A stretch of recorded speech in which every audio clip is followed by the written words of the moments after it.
Hey, what's up guys? This is Neal Reyes and I want to welcome you to today's episode of Champions Minute. Today, I want to speak with you about what I believe to be the most important key to connecting with your success. Stay tuned.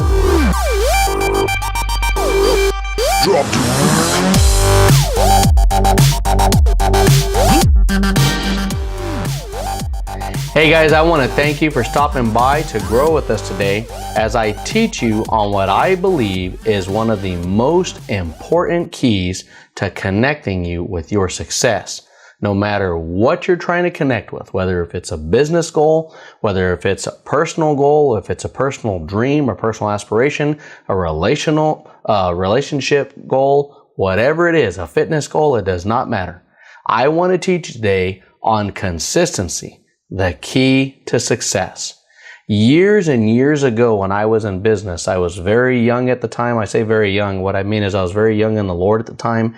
In fact, I had just gotten married. I was a newlywed, and I believe this was back in 98. And at the time, I had a gentleman who was a business mentor for me in the industry that I worked at the time. At the time, I was selling legal benefits.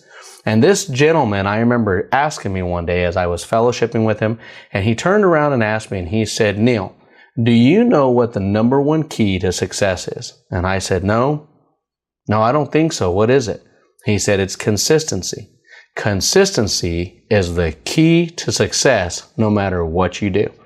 That has always stuck with me since that point. In fact, I believe that the Lord has written that on the tablet of my heart, and it has always served me well and always served me true. You know, I've been very blessed to have been a CEO of more than one company that I've been able to start and found that I've owned. In addition to that, I still work full-time now in addition to my ministerial responsibilities here, which is a blessing to me. And I'm a C-level executive with that.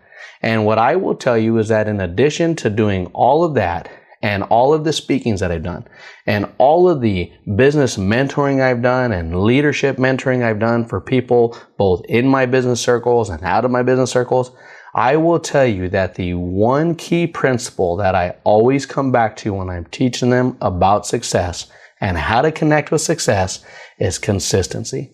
I always teach them that consistency is the key to success. I don't care what it is you're doing. I don't care whether if you're in business, doesn't matter what level of business you're in. I don't care what stage of life you're in or what position in life you come from. The fact is, no matter what you do, consistency will always be your number one key to success. Yes, if I were teaching on leadership principles or success principles, there are lots of things I can teach you. In fact, many people, great people, men and women of God and men and women out there have taught on very, very good leadership and success principles. But I will tell you that the vast majority of them would agree with me that consistency is a foundation block. It's a foundation principle that goes with success. In fact, I will share with you a story that I heard one time. Years ago, and I say years ago, when I was very young in the faith, I was listening to a teaching that my pastor had at the time, and this was when I was living in Albuquerque, New Mexico. This is when I had first gotten saved. My wife and I had just gotten married, and he was giving this teaching, and it's always stuck with me, and I want to share it with you now. There was this philosopher one time who came to a class. He came to a prestigious college, and he was going to go to this philosophy class. And this particular person was a motivational speaker more than a philosopher. He was a motivational speaker, and he had been invited to come and give a speech to their class and give them just, kind of get them all hyped up and teach them about some success and teach them about principles of leadership. And so that particular day, every single person was in attendance in class. In fact, this was a type of guy, he was like a Zig Ziglar or a John Maxwell or someone of that nature, this Napoleon Hill or someone who would sell out just large rooms, large crowds. And this was a person who had showed up one day to give a teaching to these college students. So that day, everyone was in class. It was a stadium style seating. Everyone's in class. The bell rung for class and everybody's waiting. Everything got quiet. Well, 5 minutes goes by, nobody shows up. 10 minutes go by, nobody shows up. 15 minutes goes by, nobody shows up. Now, I don't know about you, but depending on what college you've been to, most college campuses at 15 minutes after the hour or whatever time class starts, if the instructor hasn't shown up, that means class is out for the day.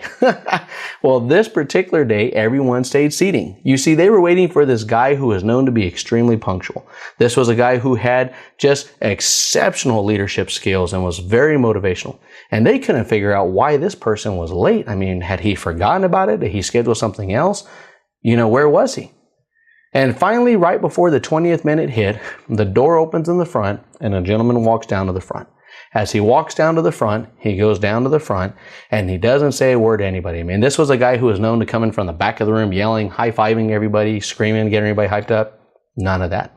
He comes down to the front of the room and all he does without saying a word is reaches under the table and he grabs this giant mason jar and puts it on the table. Now, this mason jar would be something like you'd find like a pickle in at a convenience store, those large pickles. And a wide mouth jar, and in that giant jar, it's a big one, he then reaches underneath the counter and grabs another bag, and in the bag that he grabs, he starts reaching in and pulling out these rocks that are about the size of a fist. In fact, he starts getting these rocks, and he's placing them one by one inside this jar. At the very end, when he's done, he finally speaks his first words to the class, and he asks them, "Can anyone tell me what this example means today?" And the whole class shoots their hands up, different people, raising hands and stuff. Finally, he picks someone from the third or fourth row and says, "Yes, what does this example mean?" And they say it means that no matter how busy your schedule is, there's always time to fit just a little more in. And the whole class is like, "Oh yeah, that's wisdom right there. It's a philosophy class." And he said, "Well, that's a great metaphor, but no, that's not what this means." He reaches underneath and he grabs another bag. And in that bag was a bunch of crushed gravel. And he shakes the bag in, and he shakes the jar, and he shakes the bag and he shakes the jar until it's filled to the top. Well, by now the class has caught on. He now asks the class, "Can anyone tell me if the jar is full now?" And with the resounding no, everyone says no. He says, "Very good." He then reaches underneath and gets another bag, and in that bag is some fine sugar sand, real fine sand. He pours it in, goes through the same process, shakes the jar a little bit, pours some more in, shakes the jar a little bit, then turns around, looks to the class and says, "Can anyone tell me if the jar is full now?" And everyone says no. He says, "Very good." He then gets underneath and he gets a pitcher of water and he pours it in. And as he pours that water in, he then asks, "Now, can anyone tell me if the jar is full?" And everyone says, "Yes." He says, "Very good. But does anyone know what this means?" You see, someone had already said earlier that what that particular thing meant was that no matter how busy your schedule is, there's always room to fit just a little more in. And he said, no, that's not what that meant. He then turned around and told them at the end of that, he said, what this example shows you is that if you never get the big rocks in first, you'll never get them in at all. You see, had he gone in the reverse order and poured the water in first, and then the sand, and then the gravel, and then the big rocks, had he done all of that, well, he'd have never got all the big rocks in. So when you're looking at your life today, and you're looking at what you need to do to connect with your success, as you go to look to connect with that success, one of the things I want to share with you is, do you have the big rocks in first? The big rocks in your life can be many things. They first of all should be your foundation relationship with the Lord. They should be whether or not if you're consistently spending time before Him, time in prayer, time in the Word, time in praise. Are you putting the priorities that He's placed in life in front of you in the correct order? It should start with your family. Specifically, it should be your spouse, then your children, then the rest of your extended family. Okay? And as you look at those things, and are you putting work in the correct order? It should be family, then work. As you're doing those things, are you being consistent with the things you need to be consistent with? It tells us in the Word that to he who's faithful with little, much will be given.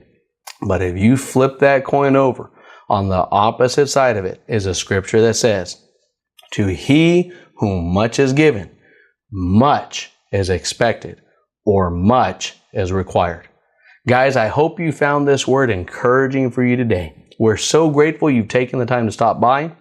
We want to remind you to stop by our website at nealreyes.com and check out all of our teaching resources. We've got our Champions Walk broadcast on there. And in addition to that, we've got our Champions Minute daily vlogs. Guys, we're so thankful for you. We want to remind you that Jesus is Lord, that He loves you, and so do we. Thank you, and have a blessed day.